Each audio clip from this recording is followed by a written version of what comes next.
Welcome to Brew with Miss Baritone. I'm your host, Chicky Baritone, and this is my podcast. I'm gonna give it to you all black, no creamer, no sugar, no honey. So join me as I brew up some life-giving conversations with some dope people. Welcome to Brew with Miss Baritone. I am very excited about my next guest. He is the 34th Ringmaster for the Ringling brothers, Barnum and Bailey Circus. Please welcome Tyron Mcfarlan, better known as Ty. Hey.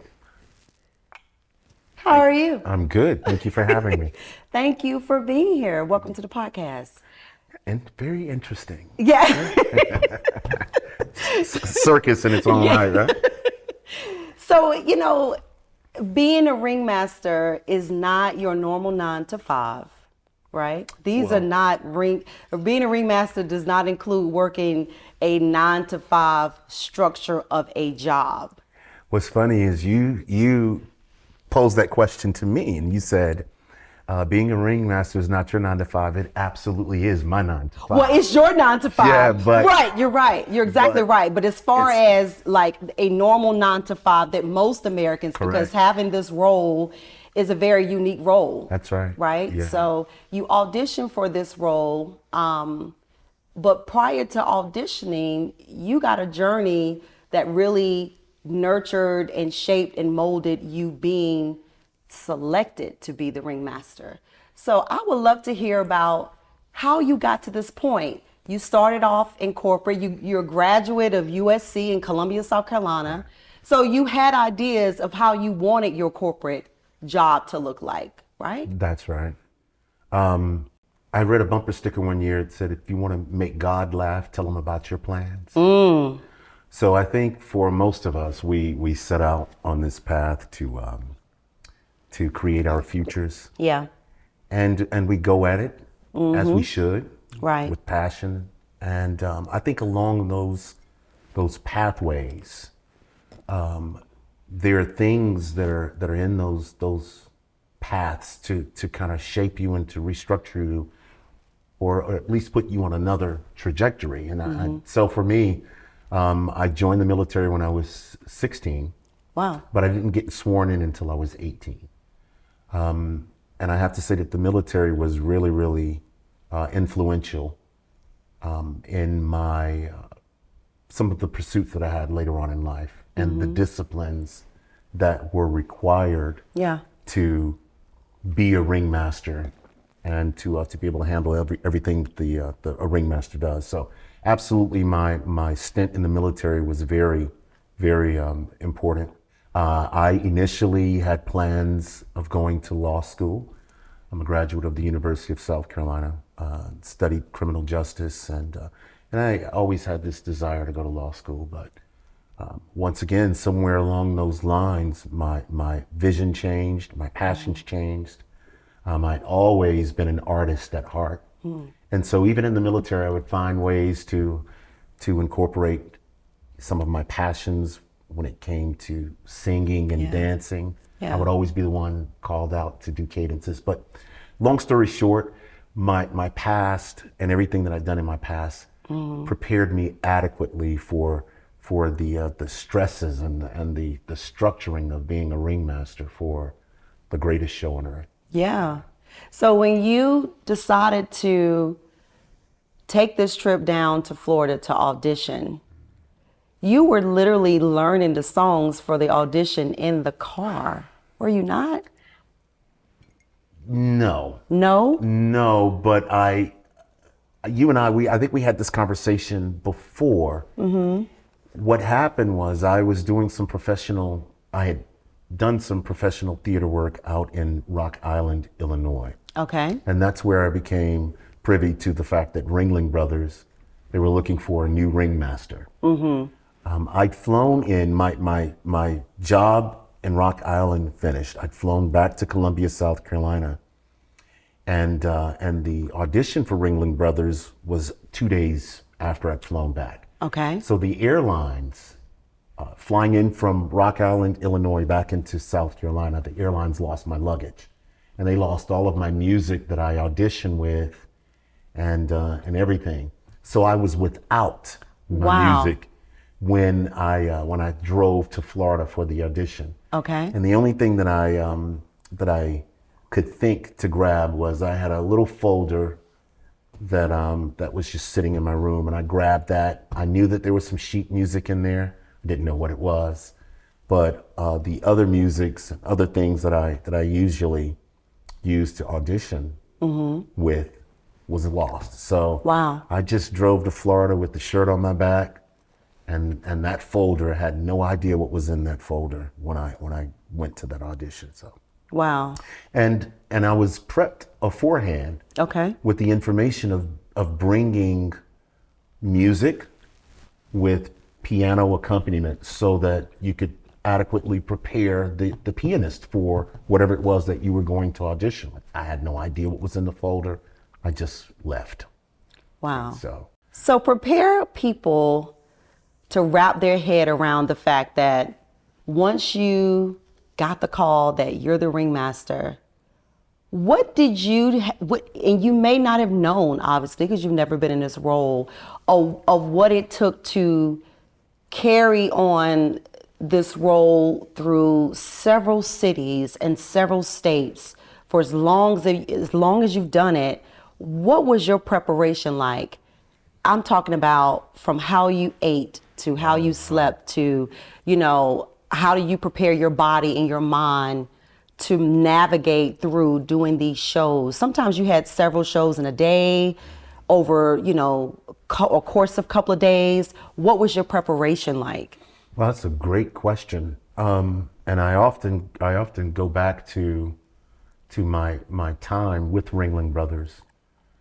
In the course of 365 days, I performed 450 shows. Wow. So from 2004 to 2008, I performed over 2,000 shows with Ringling Brothers. Incredible. And they were all live. They had to be, because one of the favorite things that Ringling Brothers had for its fans to offer was the fact that we had beautiful animals in the show. Animals don't really adhere to a script. They do what they want to do. Right. And so for that reason, everything had to be live. Now, in terms of my preparation, I had an idea of what I thought it would take to prepare for the rigors and the stress of being a ringmaster, but not until I actually got in it. And then I had to learn to adapt. Some of the things that I would do, I would have to regulate natural functioning. Like I would be mindful about what to drink, or what not to drink, what to eat, what not to eat, prior to going on the show. After all, I am the only performer on the floor the entire show. Wow. So when Mother Nature calls, I'm not at liberty to just leave the floor. Excuse me, I gotta use the bathroom, y'all. Right. Yo, excuse me, I'll be right back. I'll be right back. It doesn't happen that way. So a lot of it came down to a discipline that I had to adapt to, and a lot of that was as a result of having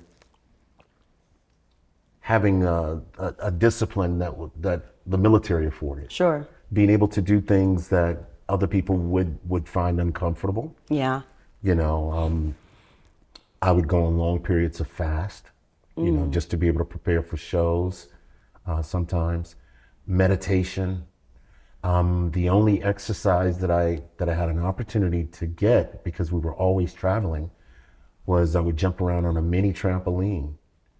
Yeah, mini Wow. trampoline. A lot of people don't realize that it's really good for the lymphatic system. And jumping around 15 minutes on a trampoline is equivalent to running 3 miles. What? So I would just jump around on a trampoline in between shows. And lots of water.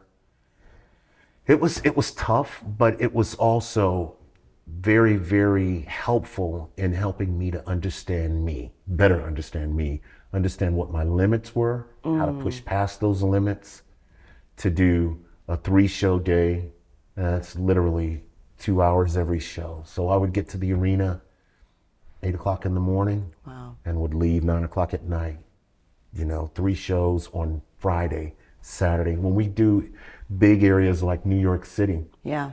we do 3 shows on Friday, 3 shows on Saturday, 3 shows on Sunday, 3 shows on Monday, what we call a 12 pack.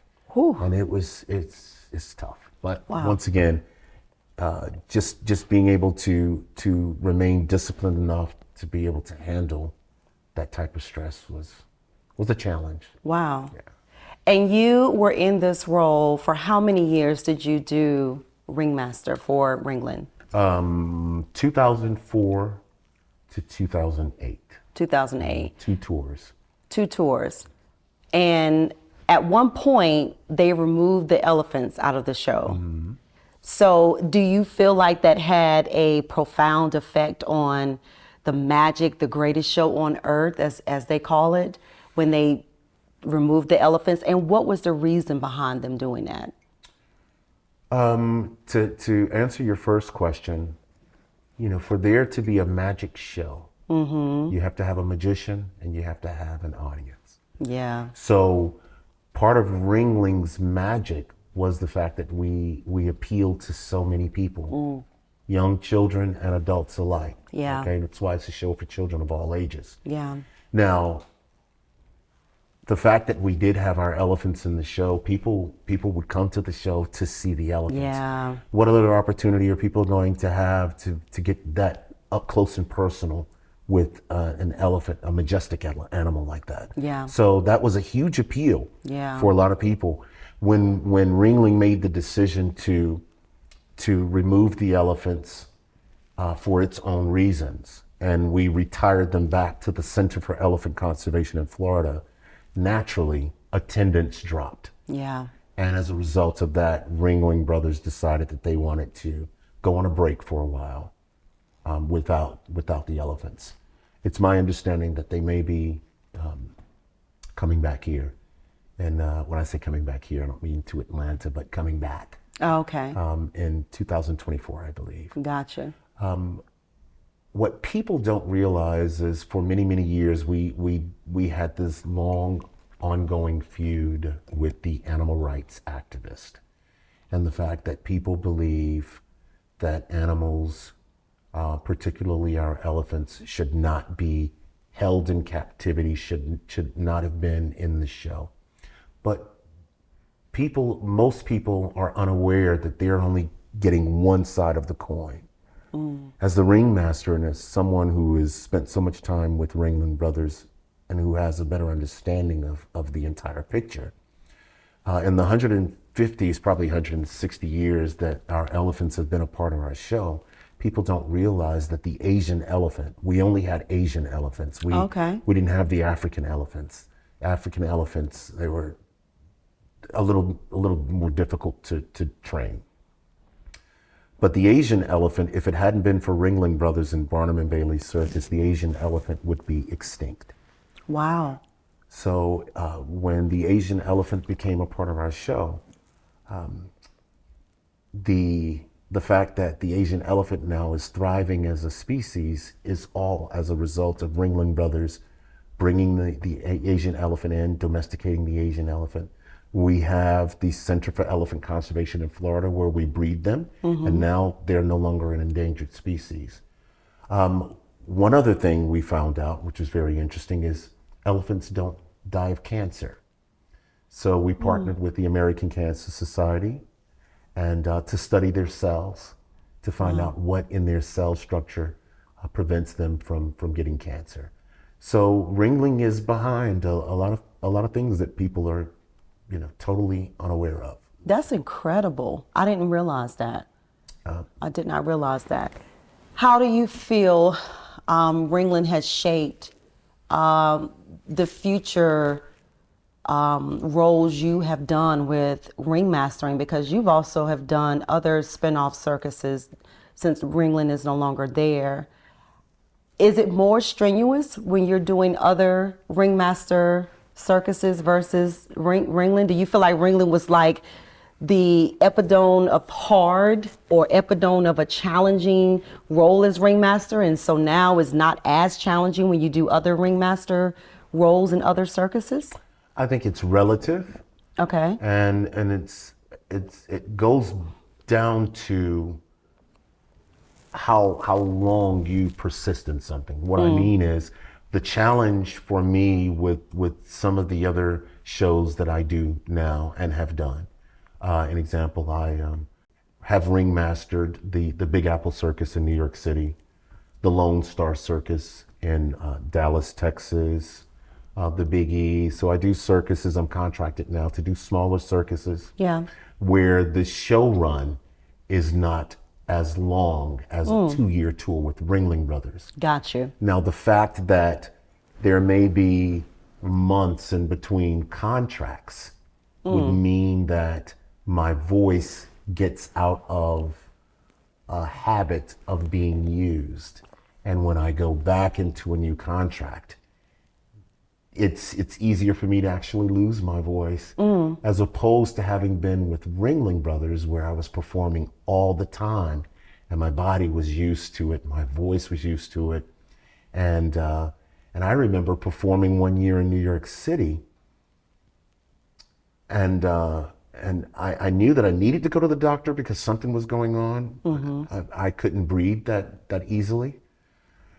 But because of the rigors of the show schedule and the demands of the show schedule, I just kept pushing through. When I went to the doctor said, "You've been performing with bronchitis for like 8 weeks." And I had no idea, because I was just grinding. Yeah. So it's relative to the show, the demands of the show, and how consistent my scheduling is, and how I attach myself to that consistency, how that consistency allows for me to stay, in the game, as opposed to breaking away from that discipline and then having to get back into that, that structure of being a ringmaster in a couple of months. That actually is a little more difficult, to be honest with you, because it's a break in that discipline. So how do you even mentor a ringmaster? Did you ever have to, reach back to previous ringmasters, consult with other ringmasters, or do you all just make that role your own?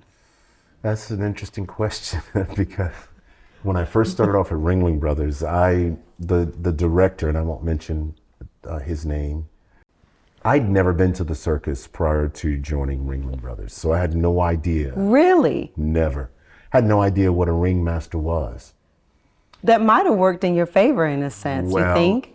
I believe it did, but it didn't happen without a lot of opposition. Sure. Because I had people directing me to go back and study past ringmasters, not just recent ringmasters. Sure. Go back in history and see what ringmasters did, watch movies. And I just failed to do that, because I feel that everyone has a fingerprint. Yep. And because we're all fearfully, wonderfully made, I at least had the idea of being able to inject myself into the role of ringmaster. That was my motivation. Where other people would have me to go back and to emulate someone else, I decided against that. And that first week, when I was with Ringling Brothers, listen, I'm just gonna be real with your audience. Yeah, absolutely. I'm kind of from the street, and so, and then I'm 13 years military. I'm not just gonna have anybody talk to me any kind of way, Right. and run up on me any kind of way. Right. And I think the director had the idea that he was gonna do that, Right. because he felt that I should have been doing things a certain way, and he spoke out of position, and I had to check him, and then from there we were cool. We were cool, and in fact, I think that I brought a different energy to the show, so much so that I started to appeal to a different demographic. Yeah. And I started to bring a certain energy to the role of ringmaster that may not have existed before. Absolutely. And I was applauded for that. Yeah. And I still am. And I just, there's a time where I need to be buttoned up and need to be the statesman in the show. But there's a time where I give it to them. Yeah. I give it to the folks because that's who I am.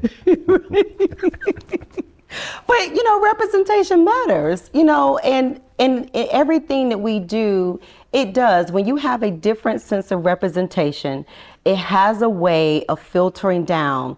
For you to be only the second African American ringmaster, a lot of young black boys and young black girls and young black Latinas and young black Latinos, they see a person of color, and that doesn't come around in the history of ringmasters. Even though it's been less ringmasters than presidents, That's correct. it's still a very incredible thing to see when you see representation.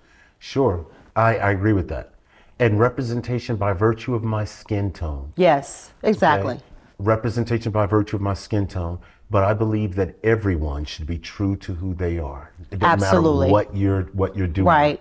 So when you represent, I try to represent by virtue of being true to myself, and that's what comes across as Yeah. authentic. People, even doing some of the acting things that I do, I realized early on in my acting stuff that it's much more interesting for me to inject my personality into the character as Yes. opposed to trying to become the character. Right. People are really interesting to look at, to Yeah. watch.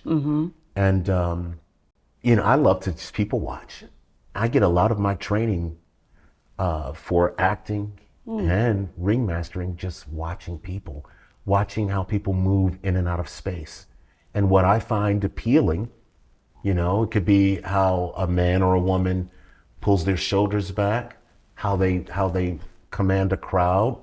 I can walk and see people moving out of the way for a person. A person can be 4 feet tall, but they can be so big with how they present themselves. True. And so it's presenting yourself or representing yourself is largely a matter of who you believe you are, and just owning that. Yeah. And having the world accept that. Not even having the world, not even being careful to have the world accept it, but being true to who you are. That's why Prince can wear those pants he used to wear. Right.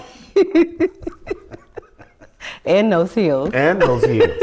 He stayed true to who he was. Yes. And then people are not attracted to necessarily to how he adorned himself, but people were attracted to how he presented himself and how he was true to who he was. Good point. And then you have people emulate that. Yep, exactly. So what would you tell someone, because it's a very unique role, which it also includes having vocal capability. So other ringmaster roles still had a component of singing. Is that correct? Or was it separate? Was it segregated? I know obviously Ringling did, but with the other circuses that you have done, have you had to use vocal ability? All of them require vocal ability because I have to be able, ladies and gentlemen, you have to be able to speak, but not all of them require singing ability or being able to dance.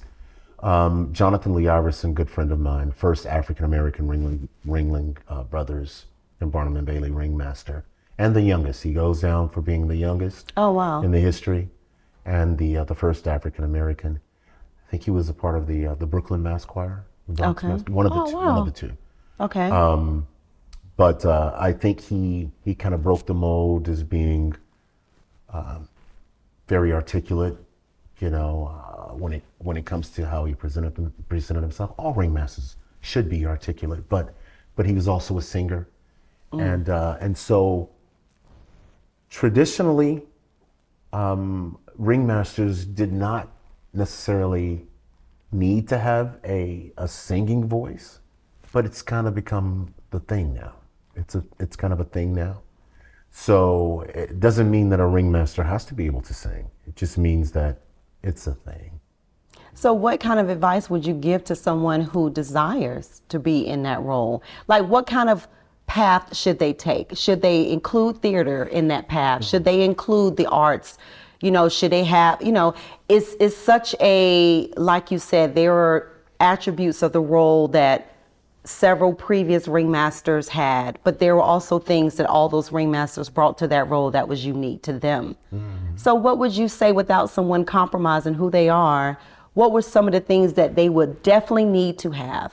Well, first of all, never compromise on who you are. True. Because you are fearfully and wonderfully made, and you have something to bring to the table that no one else in the world can bring. So Yes. never compromise on that. That's good.